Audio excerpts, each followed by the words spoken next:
Kasabihan ng matatanda noon na huwag daw magbubukas ng pinto tuwing 10 oras ng gabi.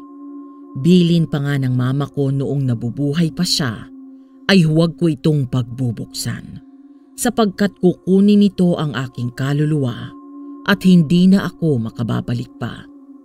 Madalas ko yung isinasawalang bahala.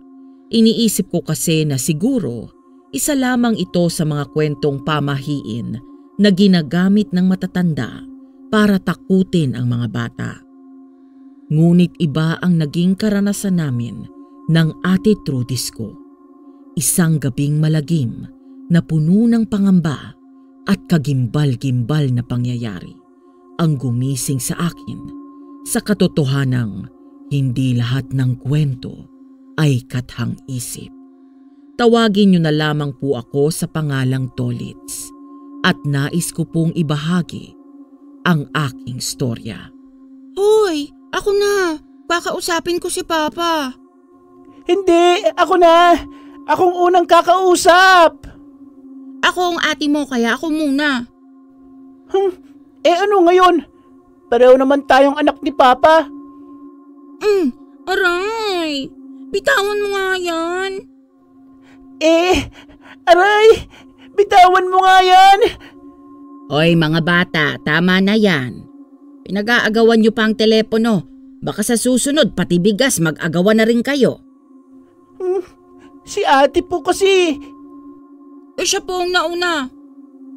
Ay tigilan niyo na yan. Kung hindi ako nang kakausap sa papa ninyo at sasabihin ko ang pag-aaway ninyo. Ate, ikaw na muna. Thank you. Kung hindi pa talaga kayo aawatin, hindi rin talaga kayo titigil mag-away, no?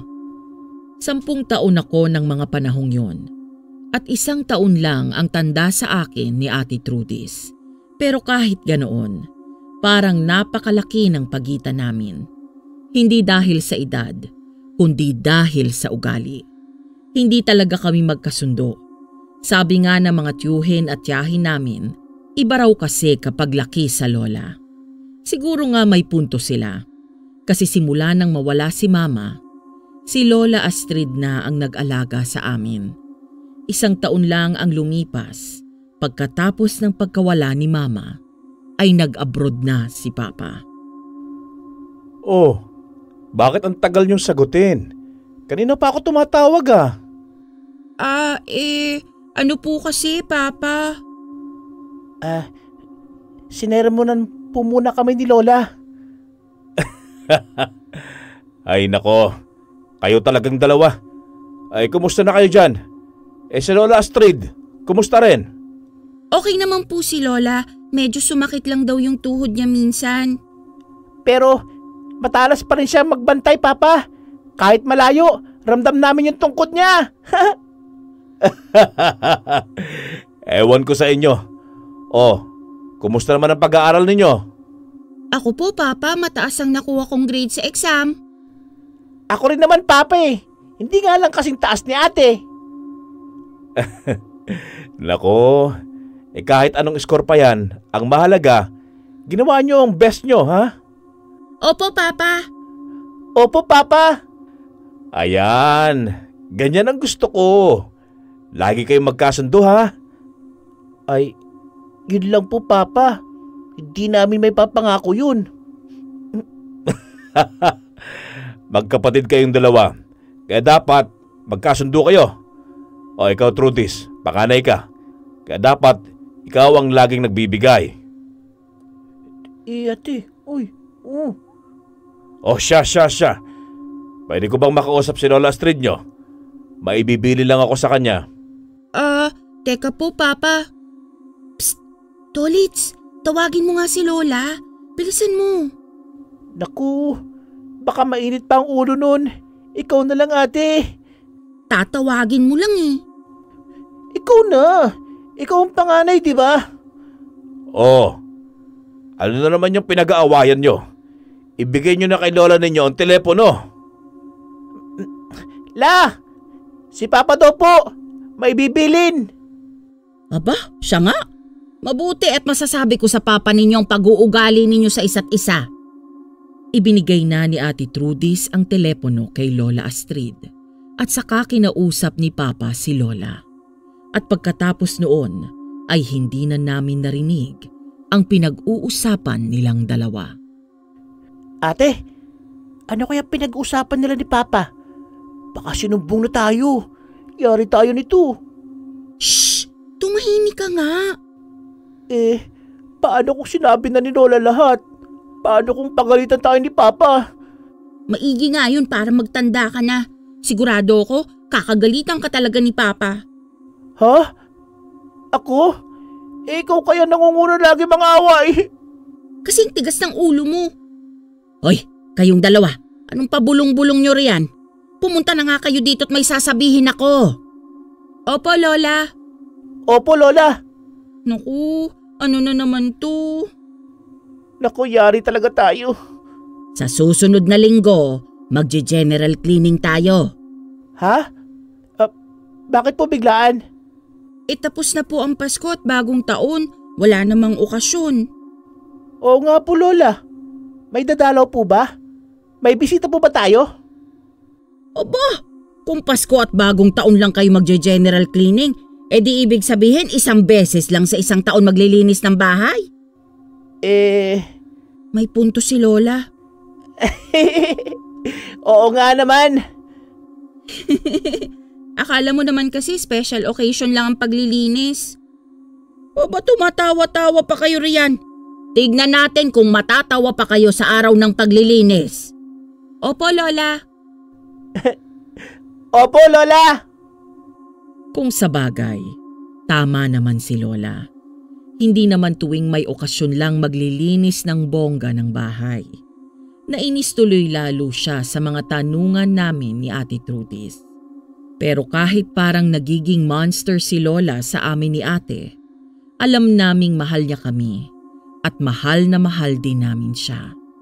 Sadyang ganyan lang talaga siya kung magalit. Parang dragona. Makalipas ang 1 linggo, ay nag-general cleaning na kami ni na Lola tulad ng sinabi niya noong nakaraan. Halos maghapon kaming naglinis at maggagabi na nang matapos kami. As in sobrang pagod na pagod kami. Grabe ate, hindi ko na kaya. Parang nalagnatin na ako sa pagod. Ay naku, ako nga rin. Ang sakit na ng likod ko. Ay, bakit ba kasi nauso pa yung general cleaning na yan? Parang buong taon namang malinis tong bahay ah. Aba, parang hindi ikaw yung nagtatapon ng medyas kung saan-saan ah. Ikaw kaya? Ilang beses na ako nakakatapak ng hairpin mo sa kwarto. No ngayon, masakit ba? Oo kaya, akala mo ba hindi? Hay nako Tolits, sa susunod, ikaw na lang kaya maglinis mag-isa? Aba, ikaw na lang kaya. Ikaw naman nga ang panganay, di ba? Ewan ko sa'yo.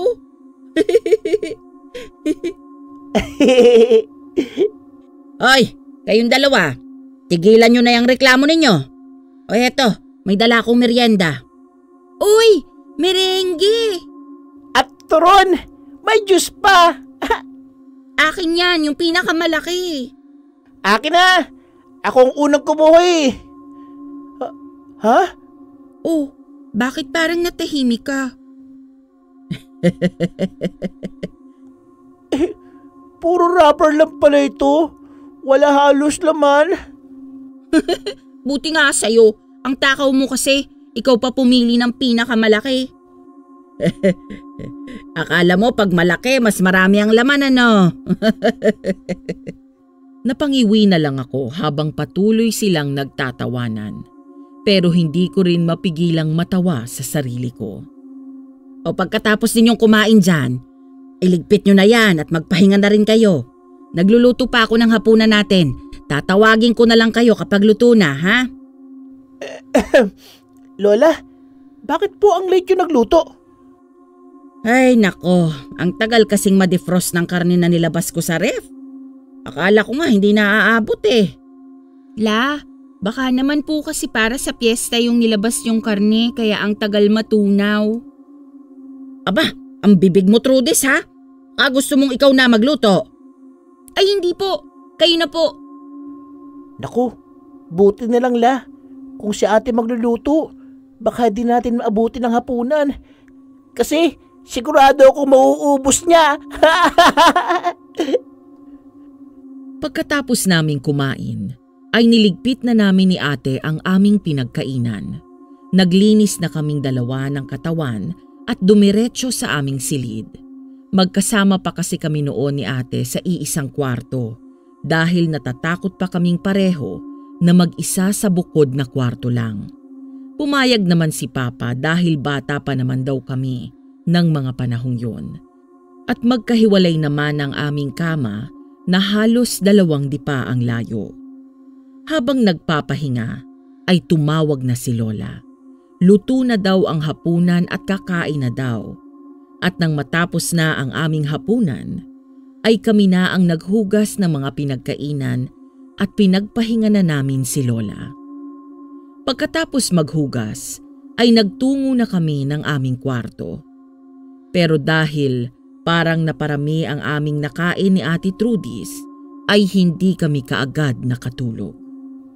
Ate? Hindi pa ako inaantok. Pagkwentuhan na lang tayo, ate.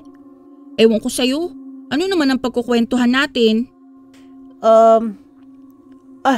Naalala mo yung laging kinikwento ni Mama noon? Alin? Yung tungkol sa gumagalang elemento sa gabi. Hoy, wag mong ikwento yan. Baka marinig tayo. Naku naman ate, di naman yung totoo, di ba? Paano kung totoo? Baka may nakikinig sa atin ngayon. Hala ka? Naniniwala ka ba doon? Walang masama kung maniniwala doon, Tolits. O sige, makinig ka na lang. Hindi na, matutulog na ako. Ate, sige na. Kwentuhan na tayo. Ayoko nga, matutulog na ako. Sige na, hindi kita titigilan. Naku, ano ba yan? Yung kwento ni Mama noon. Yung tungkol sa nangangatok sa 10 oras ng gabi. Huy! Kapag may kumatok daw ng 12:00 ng gabi, huwag na huwag mong bubuksan ng pinto. Tumigil ka na, Tolits. Kasi pag binuksan mo raw, kukunin ang kaluluwa mo.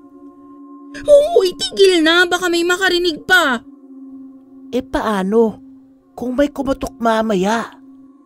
Ang kulit mo, sabing tama na eh. Natatakot ka na, no? Hindi ah. Bakit ka nanginginig dyan? Matutulog na ako. Ate, paano kung may kumatok nga mamaya? Tumigil ka na, Tolits. Matulog ka na lang. Paano kung... Huy! Ha? Sino yun? Hala, Tolits. Pasado 11:00 na. Ano kaya yun? Tolits, hindi kaya... Di naman siguro. Wala pa naman kasing 12:00. Uy, huwag kang gagalaw. Ate, anong gagawin natin?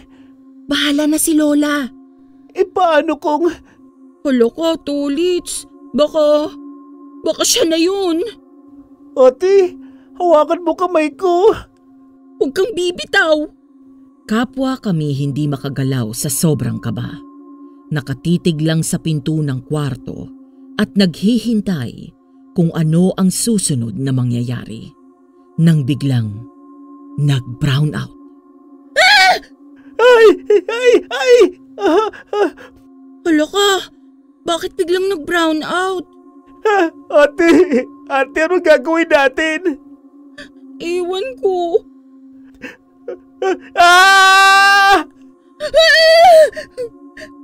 Ate, hawakan mo ko! Huwag mo akong iiwan. Wala naman akong balak, ate. Hala ka, Tolits. Baka siya na yun. Ate, baka kunin na kaluluwa natin. Lola!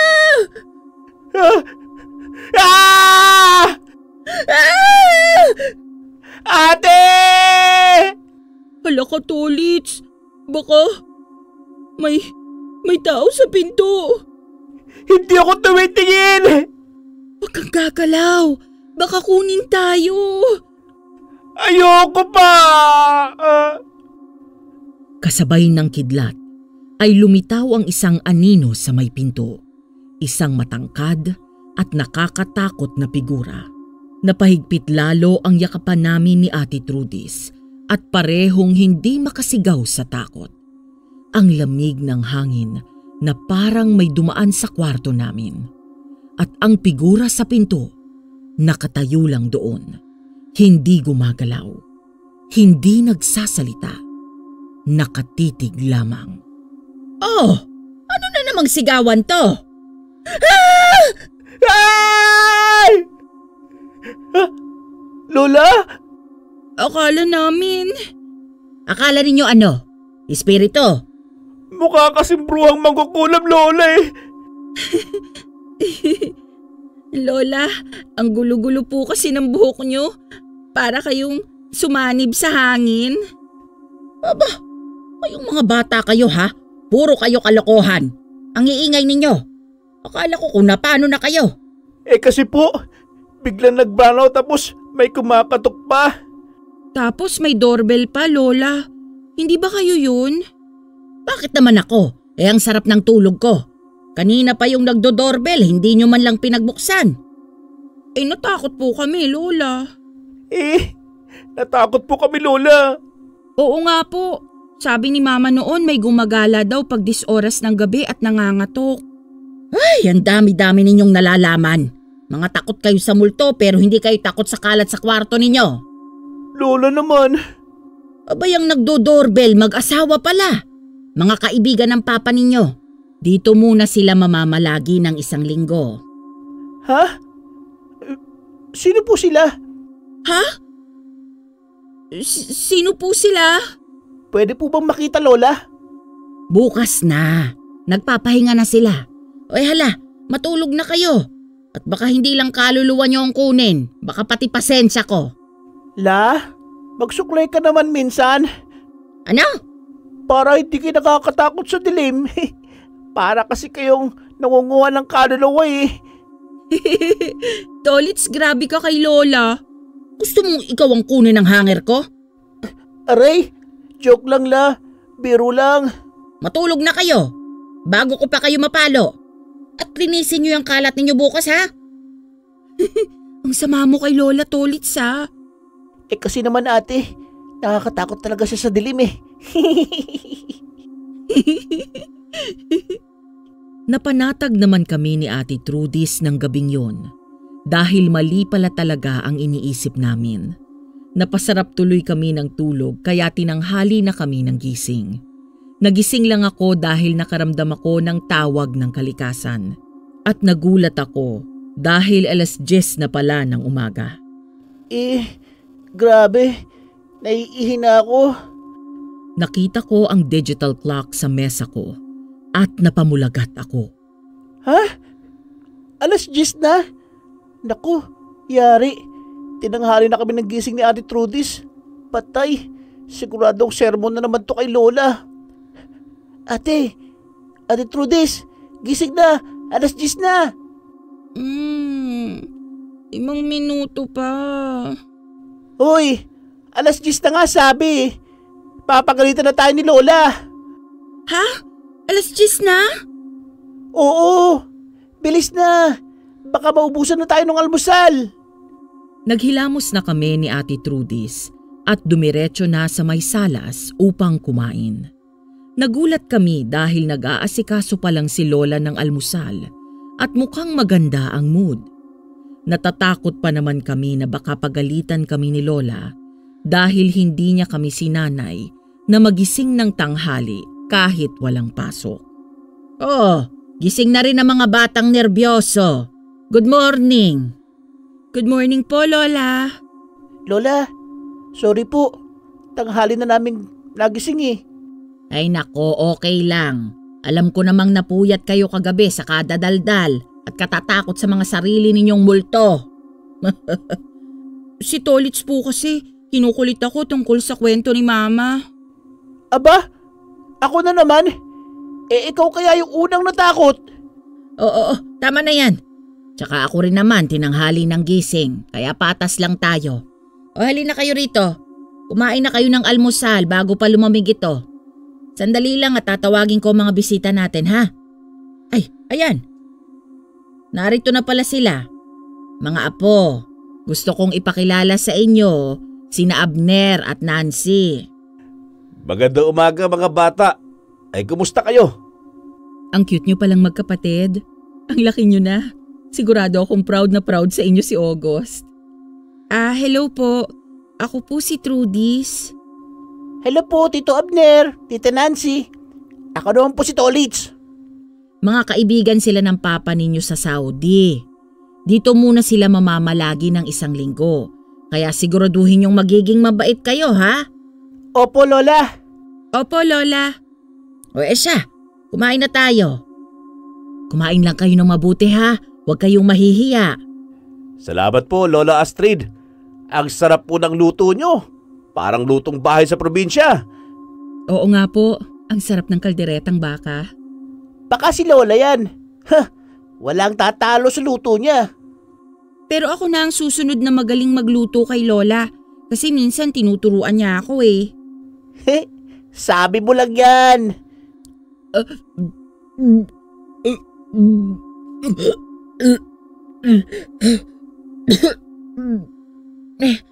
Nako, ayos ka lang ba, Nancy? Pasensya na po, Lola. Mga bata, may gusto lang sana kaming sabihin eh. Pasensya na po. Naduduwal talaga ako nitong mga nakaraang araw eh. Kasi po, 2 buwan nang nagdadalang tao si Nancy. Ho? Buntis po kayo? Wow, may baby. Ang astig. Ay naku, kaya pala. Aba, congratulations sa inyong 2. Maraming salamat po. Kaya rin po kami nagbakasyon dito sa Pilipinas para makapagpahinga si Nancy. Mas gusto po namin dito sa bansa lumaki ang mga anak namin. Tama yan. Walang kasing sarap ang lumaking kasama ang pamilya. Abay, kung gusto niyo po, dito muna kayo na matagal para may baby kaming kalaro sa susunod na taon.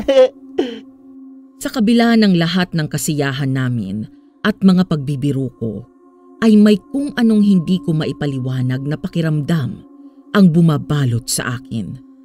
Parang may bumibigat sa dibdib ko tuwing tinititigang ko sina Tito Abner at Tita Nancy. Wala namang mali sa kanila. Mabait sila, magalang, at parang totoong masaya sa kanilang kwento. Pero bakit parang may kakaiba? Ayokong isipin na may masama akong naiisip sa kanila, lalo na't kaibigan sila ni Papa. Pero sa loob-loob ko ay hindi ko maalis ang pakiramdam na parang may mali. Kinabukasan, habang pauwi kami ni Ate Trudis galing school, ay hindi ko matiis na i-open sa kanya ang agam-agam ko sa dibdib. Ate, napapansin mo ba yung mga bisita natin? Ha? Ano naman? Ewan ko. Parang may kakaiba sa kanila. Wala naman ah. Mabait nga sila, lalo na si Tita Nancy, ang lambing pa. Pero ate, hindi ka ba nagtataka? Bakit sila sa atin umuwi, imbis na sa mga pamilya nila? Ikaw, Tolits, ang dami mo namang nalalaman. Ano bang problema mo? Kung saan-saan na naman yung imahinasyon mo nagpunta? Kasi naman Wala nang kasi, tumahimik ka na lang at huwag ka nang gumawa ng kung ano-anong kwento dyan. Nauna na si Ate Trudis pagpasok ng bahay. Parang nayamot na naman sa akin. Siguro kasi ayaw na niyang matakot at mag-isip pa sa mga sasabihin ko. Kasunod niya ay pumasok na rin ako sa loob. Nang mapansin kong parang wala si Lola. Kaya naman hinanap ko siya at tinignan sa may kusina. Hanggang sa narinig kong nag-uusap si Tito Abner at Tita Nancy. Abner, paano yan? Paano kung malaman ni August na nandito pa tayo? Ang akala niya 1 araw at 1 gabi lang tayo dito. Ako bahala. Isang linggo lang naman eh. Mabilis lang yun. Pero paano kung madama yung mga bata? Kilala natin si Mayang at alam mo rin kung anong kaya niyang gawin. Huwag kang mag-alala. Hindi niya tayo masusundan dito. Nagimbal ako sa labis na takot na naramdaman ko. Gusto kong magsabi kay Ate Trudis tungkol sa narinig ko. Pero alam kong hindi naman siya maniniwala. Lalo naman kung sabihin ko pa kay Lola na isa ring hindi maniniwala at baka mapagalitan pa ako. Iisipin lang ni Lola, naglalaro na naman ang isip ko. Pero simula ng mga oras na yun, ay hindi na ako mapakali. Maging sa hapunan, ay hindi ako humarap sa kanila. Tolits, halika na, kakain na tayo. Ayoko! Ano na namang arte yan? Wala. Masama lang pakiramdam ko. Ano ito? Masama raw ang pakiramdam mo. Oh, inumin mo to. Magpahinga ka lang muna. Sabihin mo na lang kung nagugutom ka't ipagdadala kita ng pagkain dito. Salamat po, Lola. Pagkatapos kong uminom ng gamot, ay hindi ko na namalayan na nakatulog na pala ako at hindi ko lubos akalain ang mga sumunod na eksena. Ano yun? Ate? Lola? Sino yan? Ano ba ito? Tolits! Lola! Ate! Anong nangyayari? Tolits! Trudis! Lumayo kayo sa kanya! Aswang yan! Hayaan ninyo kong magpakilala. Ako si Mayang. Ang nais ko lamang ay ang batang naririto ngayon sa inyong bahay. Ibigay niyo sa akin ng maayos at walang masasaktan. Mayang? Aswang? Lola, anong gagawin natin? Umalis ka sa pamamahay namin. Hindi ka nararapat dito. Ano ito? Anong ginagawa mo sa akin? Lola, ano yan? Lola, anong ginagawa mo? Hindi nyo na kailangang malaman. Ang mahalaga ay lumayas na siya rito. Hindi nyo alam ang ginagawa ninyo. Masasaktan kayo! Hindi pa ito tapos. Hindi nyo ko matatakasan. Babalik ako! Kasabay ng malakas na tunog ng pagaspas ng kanyang malalapad na pakpak ay bumalot ang malamig na hangin sa buong paligid. Ang kanyang mga hiyaw ng sakit ay unti-unting naglalaho, papalayo, hanggang sa tuluyan siyang maglaho sa dilim ng gabi. Lola, paano pong nagkaroon ng aswang dito? Sino po yung batang sinasabi niya? Hindi ko pa alam, pero isa lang ang sigurado, may gusto siyang makuha. Lola, baka yung baby ni Tita Nancy sinasabi niya. Ano sinasabi mo, Tolits? Ano ang kinalaman ng baby ni Nancy sa nangyari? Oo nga, pero teka, ngayon ko lang naisip. Nasaan naman kaya ang mag-asawa? Kanina pa ang kaguluhan dito pero hindi man lang sila lumabas. Tama ka, Trudis. Imposibleng hindi nila narinig ang ingay. At kung may kinalaman nga sila sa aswang na yon, dapat lang na magpaliwanag sila. Lola, Ate Trudis, may gusto akong sabihin sa inyo. May narinig ako kahapon kina Tito Abner at Tita Nancy. Ano? Bakit hindi mo agad sinabi? Hindi ko kasi sigurado kung dapat ko bang sabihin dahil naisip ko hindi naman kayo maniniwala. Pero ngayon, alam ko nang may kinalaman talaga sila kay Mayang. Narinig kong nag-aalala si Tita Nancy. Ang sabi niya, paano ko malaman ni Papa na nandito pa sila? Ang alam daw ni Papa, isang araw lang sila dapat dito. At ano naman ang sagot ng Tito Abner? Sabi niya, siya raw ang bahala. Kasi isang linggo lang naman daw sila rito. Tapos biglang sinabi ni Tita Nancy, paano kung nadamay tayo? Kilala naman daw nila si Mayang at kung anong pwedeng gawin nito. Si Mayang? So may connection talaga sila sa aswang na yun? Kung totoo yan, Hindi lang sila basta bisita. May tinatakasan sila. At baka ginamit lang nila ang bahay natin bilang taguan. Ngayon palang kinakabahan na ako, Lola. Paano kung bumalik si Mayang kagaya ng sinabi niya kanina? Hindi tayo pwedeng magpatalo sa takot. Puntahan natin ang mag-asawa ngayon din. Kailangan nilang magpaliwanag. Hindi nyo na kailangang hanapin pa kami. Nandito kami at handa kaming magpaliwanag. Kanina pa namin kayo gustong makausap. Ano po ba talaga ang nangyayari? Abner, Nancy, sabihin nyo nga ang totoo. Ano ang kaugnayan nyo sa aswang na yon? Si Mayang, hindi lang siya basta aswang. Ang totoo niyan, si Mayang, siya talaga ang tunay na kasintahan ni Nancy. At si Abner ay naging kalaguyo ko nung nasa Saudi kami. Ano? Kalaguyo? Ibig sabihin, niloko nyo si Mayang? Ikaw naman, Abner. Hindi ka lang taksil. Isa ka ring duwag. Hindi namin ito ginusto. Isang pagkakamali. Isang gabing pagkakamali lang.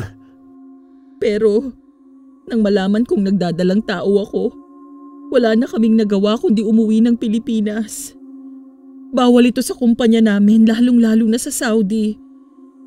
Pero hindi namin inakala. Hindi talaga namin inakala na kumalat na pala ito sa buong probinsya namin. Hindi lang basta kumalat. Pati na rin ang matinding lihim tungkol kay Mayang.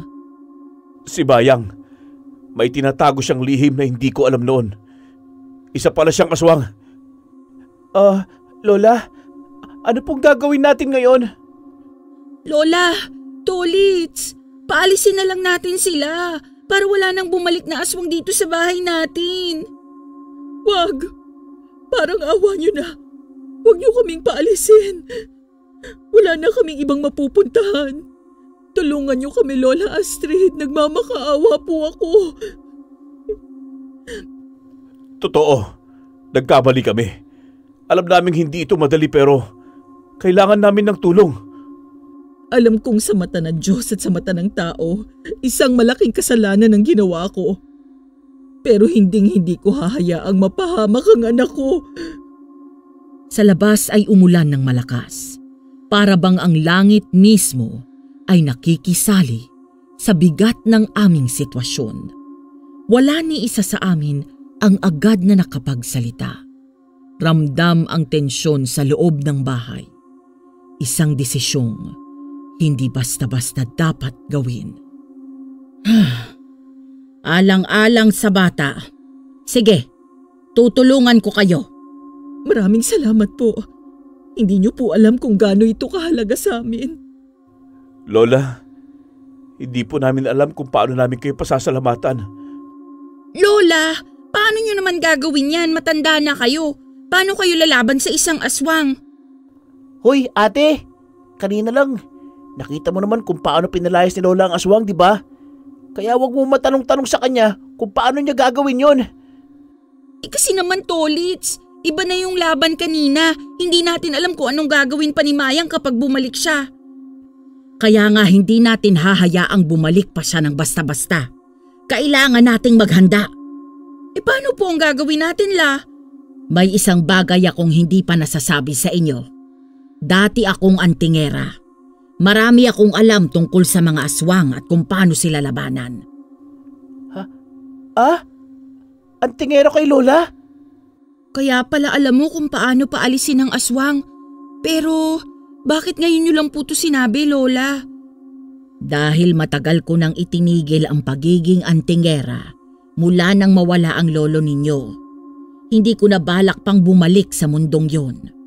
Pero Lola, yung sinabi mo kay Mayang, ano po yun? Asin na may orasyon. Hindi lang basta asin. May dasal yon na kayang sunugin ang balat ng isang aswang. Kaya pala yung aswang parang nasusunog at nasasaktan. Makinig kayong mabuti. Dahil babalik si Mayang, kailangan nating maghanda. Ano pong gagawin natin, Lola? Wala naman tayong sandata laban sa kanila. Oo nga, Lola.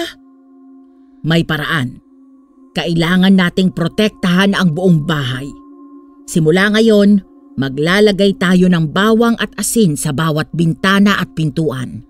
Hindi basta-basta makakalapit ang aswang kapag merong mga yon. Pero Lola, paano kung mas malakas na siya ngayon? Baka hindi sapat ang bawang at asin. Tama ka.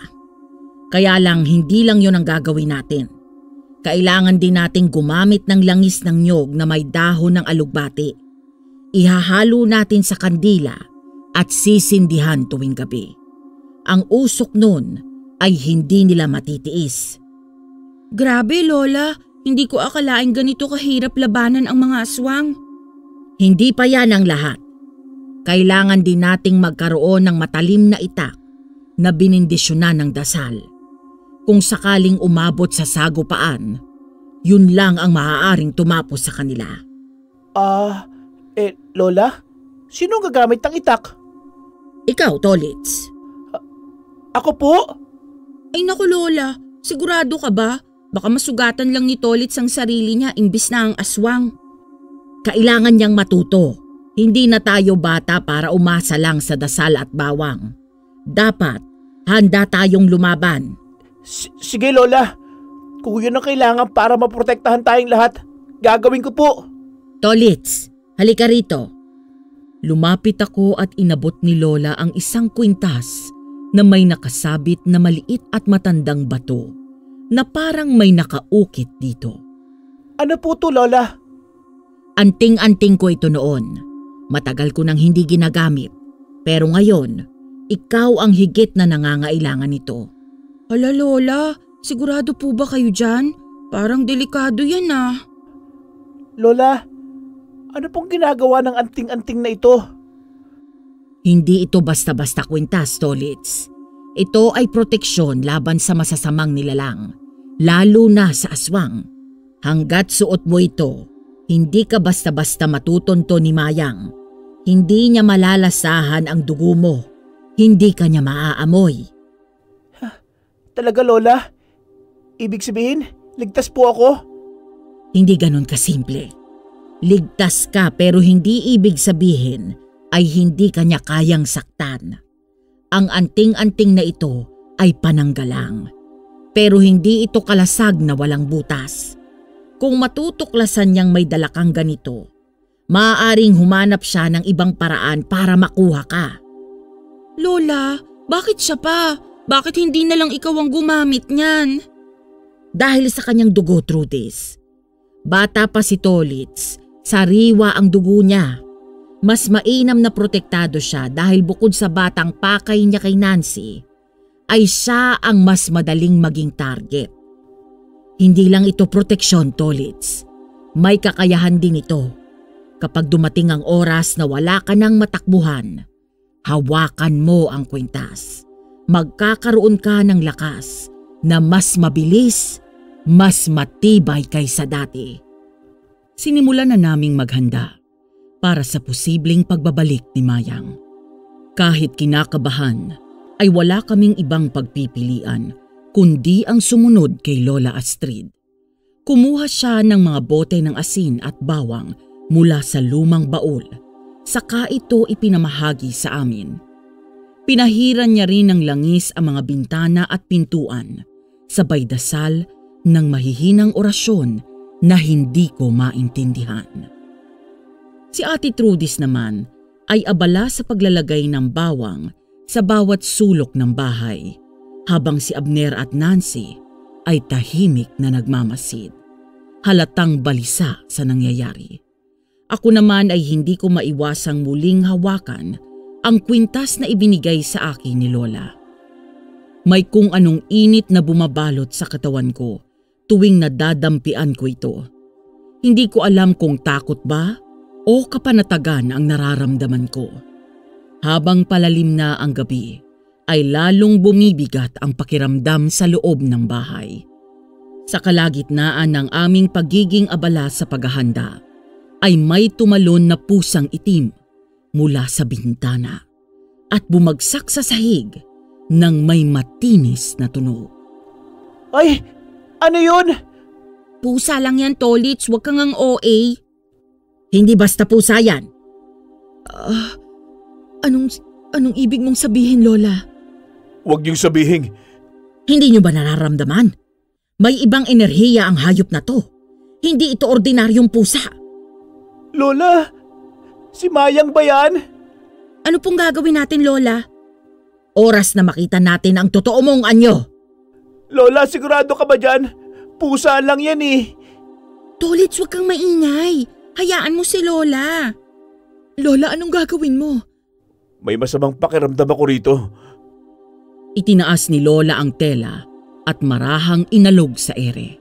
Sabay bulong ng isang orasyon at sabay saboy ng asin sa pusa.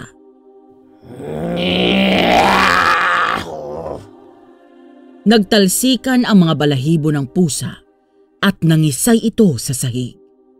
Ano yan? Bakit parang tawang sigaw? Diyos ko, hindi nga to ordinaryong pusa. Si Mayang, siya ba yan? Hindi pwedeng siya yan. Wala nang makakapagtago sa akin.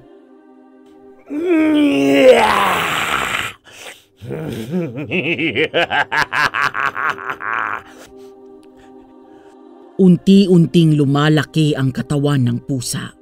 Humahaba ang mga kamay at kuko, habang ang mga mata ay nagbabago ng kulay. Kulay dugo. Anong nangyayari? Bakit parang... Tolits, hindi lang to basta aswang. Abner, siya nga, si Mayang. Hindi ito totoo.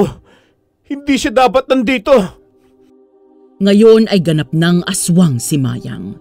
May mahahabang kuko at nakalawit ang dila na parang ahas. Akala nyo makakatakas kayo. Hindi pa ako tapos sa inyo, Abner.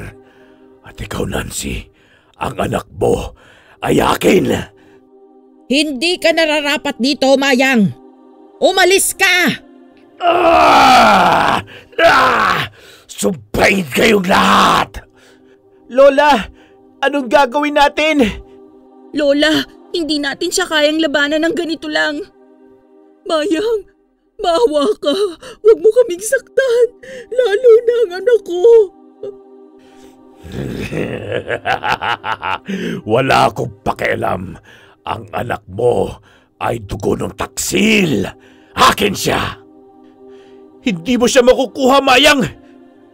Mabilis na sumunggab si Lola Astrid ng kahoy na may matulis na dulo at itinulak si Mayang gamit ito. Napaatras at dumugo ang balikat ni Mayang kung saan tumama ang kahoy. Nangangalit ang kanyang mga mata. Tanda, wala ka ng lakas para labanan ako. Lola, kaya mo siyang paalisin, di ba? Ano pang hinihintay natin? Isaboy mo yan kapag lumapit siya. Trudis, kumuha ka ng kutsilyo sa kusina. Bilisan mo! Nakangiwi sa galit si Mayang at tila isang mabangis na hayop na biglang lumundag kay Lola Astrid. Matandang ulol, wala ka namang lakas para labanan ako! Huwag mong idamay ang mga bata rito, Mayang! Bitawan mo si Lola! Ang bagal mo, bata! Hindi ako papayag na! Tolits! Wag! Tulungan natin siya! Mayang! Bitawan mo siya! Wala kang kwenta. Magkasama kayo sa kasalanang ito! Abner! Wag! Wag mo kaming patayin, Mayang! Pakiramdam ko'y unti-unti nang nawawala ang aking lakas. Ang paningin ko'y nagdidilim at bawat hininga ko'y nagiging mas mahirap. Nararamdaman ko ang malamig na kamay ni Mayang na mahigpit na nakapalibot sa aking leeg at unti-unti akong sinasakal ng kanyang malalakas na kamay. Si Lola, na halos wala ng malay dahil nakadagan sa kanya ang halimaw. Si Trudis, ay walang tigil sa paghikbi, nanginginig sa takot at hindi alam kung paano kikilos. Si Nancy naman ay patuloy na umiiyak, desperadong ginigising si Abner na nakahandusay sa sahig at hindi na gumagalaw. Ang buong paligid ay parang bumagal. Isang nakakatakot na katahimikan ang bumalot sa amin. Maliban sa mahihinang hagulgol at mga malalim na paghinga ng halimaw na ngayon ay may malademonyong ngisi sa kanyang muka. Gusto ko na sanang sumuko. Sino? Papa? Hindi ko hahayaan na lapastanganin mo ang pamilya ko, aswang ka! Pumipigla si Mayang pero tila nang hihina na. Papa, akala namin.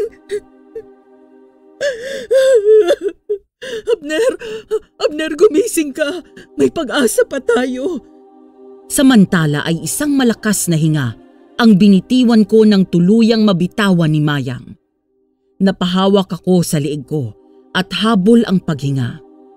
Saglit pa ay mabilis kong tinulungan si Lola Astrid at tumakbo ako kay Papa, kasunod si Ate Trudis at nagyakapan kami.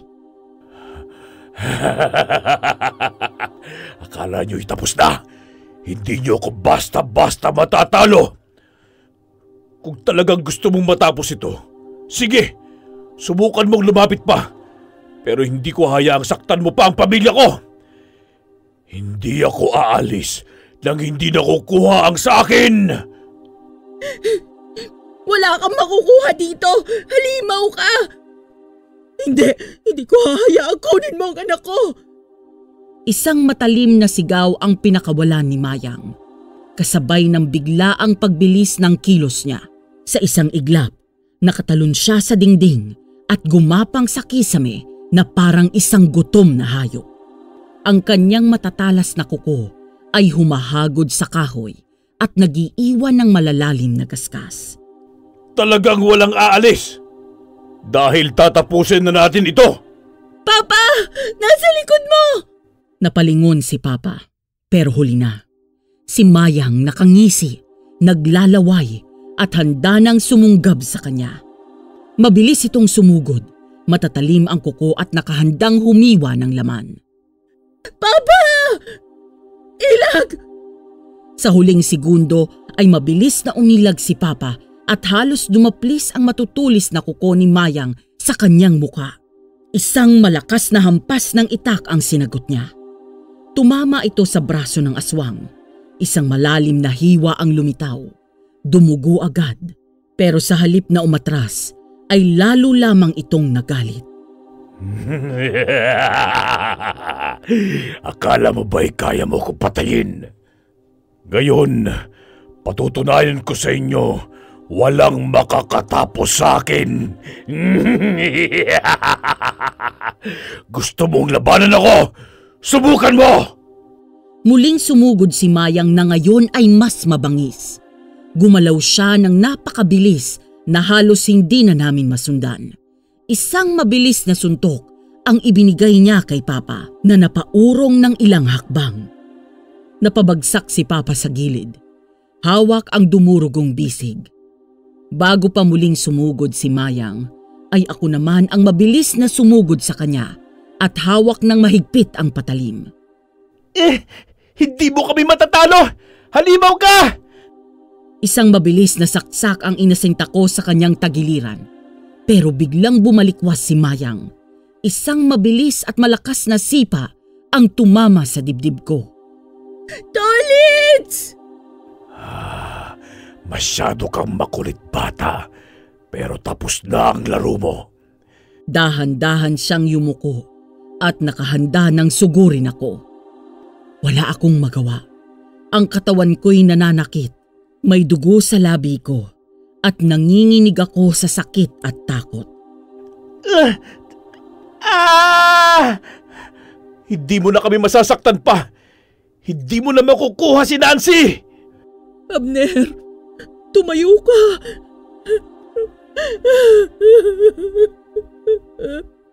Habang nanginginig pa ang buong katawan ko sa sakit, ay pinilit kong bumangon. Hindi ako pwedeng sumuko. Sa gilid ng mata ko ay nakita ko si Lola Astrid, gumagapang papunta sa isang kahon sa ilalim ng mesa. Hindi mo kami madadala sa takot, hayop ka! Hindi mo ko matatamaan ngayon! Ano pong gagawin natin? Hindi natin siya matatalo. Lola, Tolits, gawin niyo na ang kahit anong pwede para matapos na to. Walang makakatakas sa akin. Babalutin ko kayo ng dugo at laman! Biglang lumipad si Mayang pababa at diretso kay Papa. Pero bago pa siya makalapit, ay isang malakas na pagsabog ang naganap sa pagitan nila. Isang maliit na bote ang sumabog galing kay Lola Astrid. Napalundag si Mayang sa lakas ng pagsabog. Ang balat niya ay nagsimulang magkasugat-sugat at magpeklat sa lugar na tinatamaan. Ah! Ano to? Wala akong balak mamatay ngayon, Mayang. At hindi ko hahayaang makuha mo ang batang ito. Habang abala si Mayang kay Lola, ay agad akong gumapang papunta kay Papa. Tinulungan ko siyang makatayo. Halos hindi na siya makatayo ng maayos, pero hindi siya bumitaw sa kanyang itak. Samantala, si Abner naman ay dahan-dahang bumangon. Hawak ang kanyang ulo na tila hilupa. Tolits, anak, hindi tayo pwedeng sumuko. Hindi tayo susuko, Papa. Pero paano natin siya matatalo? Ang bilis niya! Napatingin kami kay Mayang na nanginginig sa galit. Ngunit sa kabila ng kanyang pagkilos ay halata ang pagbagsak ng kanyang lakas. Ang katawan niya'y duguan at ang mga sugat niya ay hindi na agad naghihilom katulad kanina. Tingnan niyo, para bang humihina na siya. Lola, anong ginawa mo? Bakit parang hindi na siya kasing lakas ng kanina? Ang isang aswang, kapag nasugatan ng isang itak na may basbas ng dasal, hindi na mabilis maghihilom. At kapag lalo siyang lumalaban, ay mas bumabagal ang paghilom ng kanyang mga sugat. Ibig sabihin, may paraan para mapatay natin siya? Kayo, papatay sa akin! Kailanman, hindi ko kayo patatahimikin. Hinahabol ko ang hininga ko at pagod na pagod, pero hindi ako maaaring sumuko. Naramdaman ko ang bigat ng anting-anting na nakasabit sa leeg ko. Ang bagay na ipinagkatiwala ni Lola sa akin. Kailangan kong magpakatatag. Kailangan kong tapusin ito. Mahigpit kong hinawakan ang itak ni Papa. Ramdam ko ang panginginig ng kamay ko, pero pinilit kong pakalmahin ang sarili ko. Yun na ang tamang oras. Hindi na ako tatakbo. Hindi na ako matatakot. Tama na! Huwag mo na kami pahirapan pa, Mayang! Ganyan? Ganyan ka lang ba katapang bata? Baka nakakalimutan mo wala kang laban sa akin. Sa isang iglap, sumugod siya ng buo ang puwersa. Napakabilis niya, pero hindi na ako umatras. Hinigpitan ko ang hawak sa itak at sinalubong siya. Hindi mo na ako kayang takutin, Mayang! Mabilis siyang bumuelo para saksakin ako ng matutulis niyang kuko, pero mabilis kong iniwasan. Umikot ako sa gilid niya at buong puwersang hinataw ang kanyang tagiliran. Ah! Anong ginawa mo? Hindi ako pwedeng matalo ng isang katulad mo! Bigla siyang lumipad pataas at sumugod ulit. Mas mabilis, mas marahas. Muli niyang sinubukang sakmalin ako, pero sa huling saglit ay napansin ko ang anting-anting sa liig ko na tila kumikinang. Parang may bumubulong sa isip ko kung ano ang dapat kong gawin. Sa huling pagkakataon ay bumuelo ako at buong lakas na inangat ang itak at bago pa niya ako maabot ay isang malakas na hataw ang ibinigay ko. Tumama ito diretso sa kanyang leeg. Hindi! Hindi pwede! Anak, nagawa mo. Tolits, natalo mo siya. At ngayon, kailangan nating siguraduhin hindi na siya babalik. Hingal na hingal pa rin ako habang nakatitig sa duguang katawan ni Mayang. Hindi pa rin ako makapaniwala sa nangyari. Tapos na ba talaga? O may kailangan pa kaming gawin? Bumaling ako kay Lola Astrid at nakita ko sa mukha niya ang pagod pero matibay na ngayong nakatindig. Marahil ay dahil sa anting-anting na taglay niya. Lola, anong gagawin natin sa kanya? Paano natin masisigurong hindi na siya babalik? Hindi natin pwedeng basta iwan lang ang katawan niya rito. Kung hindi natin gagawin ng tama ang proseso, maaari siyang bumalik, mas malakas at mas mapanganib. Anong dapat natin gawin, Nay? Kailangan nating sunugin ang katawan niya. Ang apoy lang ang siguradong makakapigil sa isang aswang para hindi na ito makabangon muli. Pero hindi basta-bastang pagsunog. May kailangan tayong ihanda. Pagsusunog? Hindi ba delikado yon? Mas delikado kung hindi natin gagawin ito. Kung hindi mo gustong maulit ang lahat ng ito sa ibang gabi at kung hindi mo gustong may ibang taong mabiktima ng tulad niya, wala tayong ibang mapagpipilian. Sige po, Lola. Ano pong kailangan namin gawin? Tolits, ikaw at si Abner, kunin niyo ang tuyong kahoy sa likod ng bahay. Siguraduhin ninyong marami. Kailangan nating siguraduhin na hindi mapuputol ang apoy. Papa mo naman ang bahala sa gasolina sa bodega. May natatandaan akong may luma pang natira doon. Ako nang bahala roon. Kailangan din natin ng asin. Marami. Itatapon natin sa paligid ng katawan niya bago ito sindihan.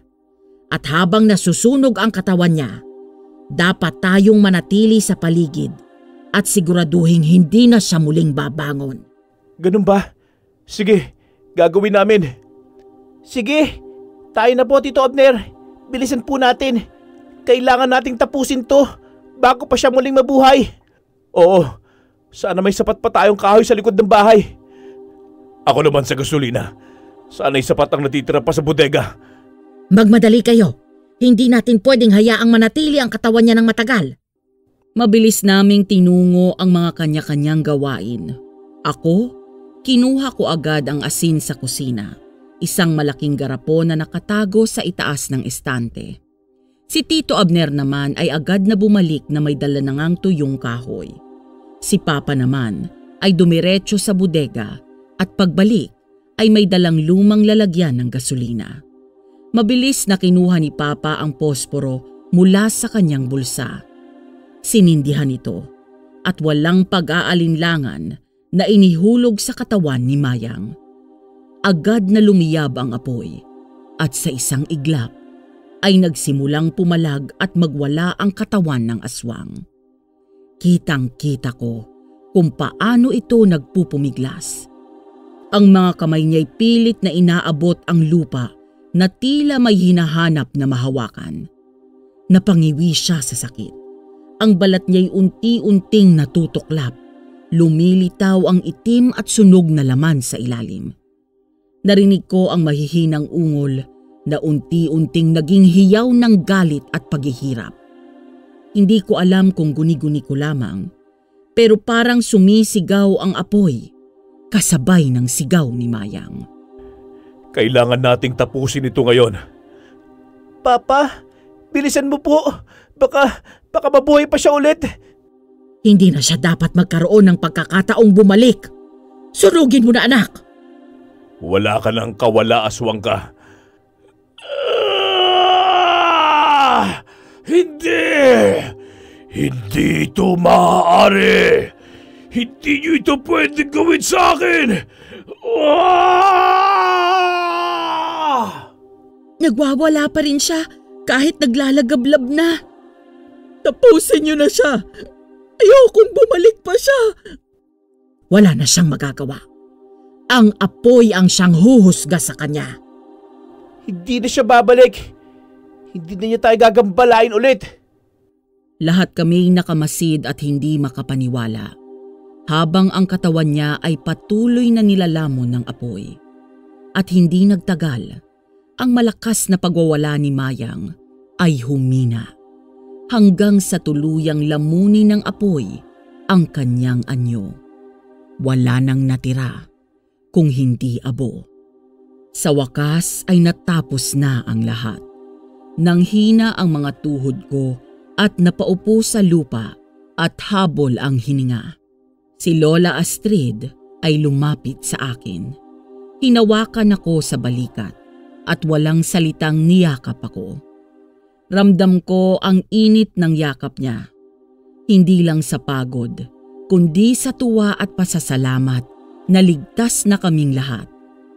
Si Papa ay lumapit din agad at agad kong niyakap ng mahigpit. Parang pinaparamdam na kahit anong mangyari ay nariyan siya palagi. Lumapit din si Ate Trudis. Umiiyak pero nakangiti at niyakap niya kami ni Papa. Sa isang banda, si Nancy at Abner ay magkayakap rin. Kapwa umiiyak sa pinagdaanan nila. Tapos na. Tapos na talaga. Apo, matapang kang bata. Napakatapang mo. Tolits anak, ipinagmamalaki kita. Akala ko mawawala ka na rin sa amin. Akala ko mawawala na ako ng kapatid eh.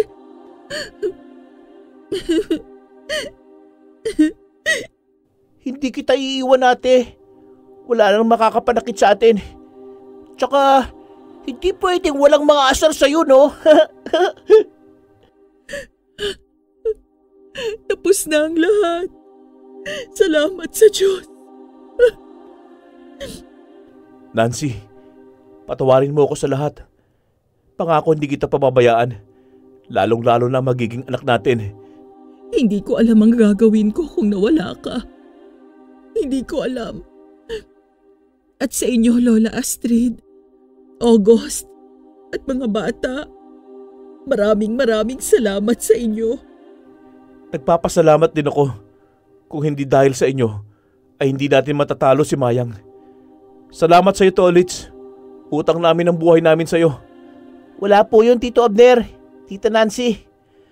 At sa iyo, paring August. Pasensya ka na din at nadamay pa kayo dito sa problema namin ni Nancy. Pasensya ka na kung nagsinungaling kami tungkol doon sa paglalagay namin dito sa bahay mo ng isang araw. Pero inabot kami na mag-iisang linggo, ha? Huwag mo lang isipin yun, pare. Tapos na yun eh. Kaya naniniwala ako na kaya dito kayo dinala ng Panginoon dahil alam niya na dito kayo magiging ligtas. Dinala kayo ng mga paa nyo sa mga tamang tao na magliligtas at tatapos ng dilubyo. Ang mahalaga ay ligtas tayong lahat. Isang bagong simula ito para sa ating lahat. At isang pagtatapos sa isang bagugot. Basta magkakasama tayo. Kahit anong pagsubok, malalampasan natin. Masaya kami, Papa, dahil nandito ko na ulit kasama namin. Opo, Papa. Miss na miss ka na po namin. Miss na miss ko na rin kayo, mga anak. Saka ang inay. Tama na muna yung lambingan at iyakan. Baka gusto nyo munang maligo at magpahinga. Mukha ba kaming hindi naligo ng 3 araw, Nay? Mukha nga, Papa. Parang 1 taon pa nga. Amoy usok, pawis at kung ano-ano na tayo. At ako, amoy takot at kaba pa rin hanggang ngayon. Ako rin. Pero mas gusto ko muna kumain pagkatapos maligo. Nagugutom ako eh. Ako? Gusto ko munang humiga. Pakiramdam ko, bumagsak buong katawan ko sa dami ng nangyari. Aba, sige na. Bago pa kayo tuluyang mawala ng ulirat dyan, abay magsikilos na kayo. Pang mga ito.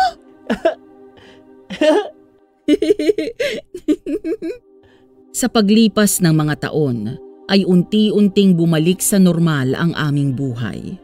Si Papa, na dati ay laging wala sa bahay dahil sa trabaho, ay nagdesisyong magbukas ng isang maliit na grocery store. Sa sipag at tiyaga niya ay unti-unting lumago ang negosyo hanggang na naging isang malaking grocery store na ngayon at patuloy na pinupuntahan ng mga tao sa aming lugar magpasa hanggang ngayon. Si Lola naman, sa awa ng Diyos, ay kasama pa rin naman namin at malakas pa rin sa kabila ng kanyang edad. Siya pa rin ang nagbibigay ng payo sa amin, lalo na pagdating sa buhay at pamilya. Hindi namin maalis ang kanyang pangaral, pero masaya kami dahil alam naming para yon sa kabutihan namin. Si Ate Trudis at ako naman ay parehong nakapagtapos ng kursong Business Administration. Pareho na kaming may maayos na trabaho at natutulungan na rin namin si Papa sa pagpapatakbo ng negosyo. Ang dating tahanang puno ng takot at kaba, ngayon ay puno na ng saya at kapayapaan. Wala nang anino ng nakaraan. Wala nang madilim na pangitain. Ang natira na lang ay ang masayang pagsasama ng pamilya at ang pangakong anuman ang mangyari, hindi na kami bibitaw sa isa't isa. Hanggang dito na lamang po ang aking kwento.